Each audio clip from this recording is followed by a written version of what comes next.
Thanks, Paul. I appreciated that. I'm John Matthews. I'm with the Alliance for Global Water Adaptation, and I would like to give a very personal statistic, actually, about water, and it's one about my area of work, which is around water and climate.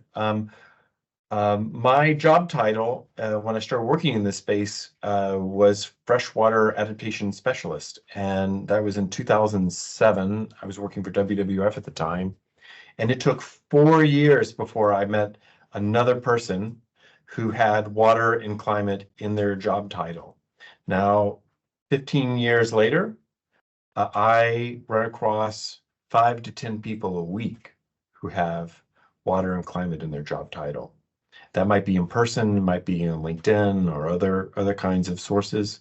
But to me, that's a powerful reckoning of the scale about how much climate change is really altering how we think about water. And that goes to my next point, that there are kind of fundamental changes that are occurring in how we see water resources now because of climate change. A quick example is we've traditionally tried to manage water as best practices in basins and watersheds. And an idea from climate change is that we need to manage systems, and often in an unmodified place where there's not a lot of water infrastructure. For instance, there may not be a difference between a system and a watershed, but in most parts of the world, that's not true. 70% of the water in Beijing, for instance, comes from the Yangtze, which is well over 1,000 kilometers away and is crossing horizontally, like transversing several other basins to be pumped to Beijing. So managing systems is different than managing watersheds, and it's a really big difference in how we think about water. It's just one of many examples. That said, I actually feel, I think very often people feel negative or depressed or upset about climate change. There are lots of good reasons to have all of those feelings, and they're very justified.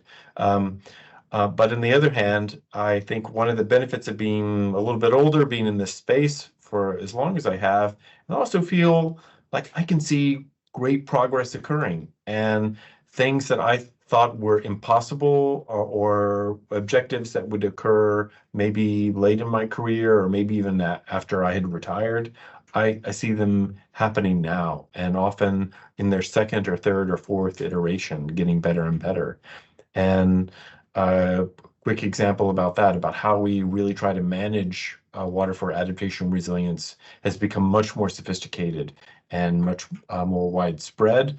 And we have lots of good examples of what it looks like. And I am incredibly positive about that. I would also like to say that I really am very hopeful, because when I meet young people, young professionals in either the climate space or the water space, they see very few boundaries between water and climate, and they just kind of intuitively get these issues, and I also find that very inspiring and hopeful. And with that, I would like to pass my glass of water to two people, to Virginia Newton-Lewis and to Meike van Ginneken.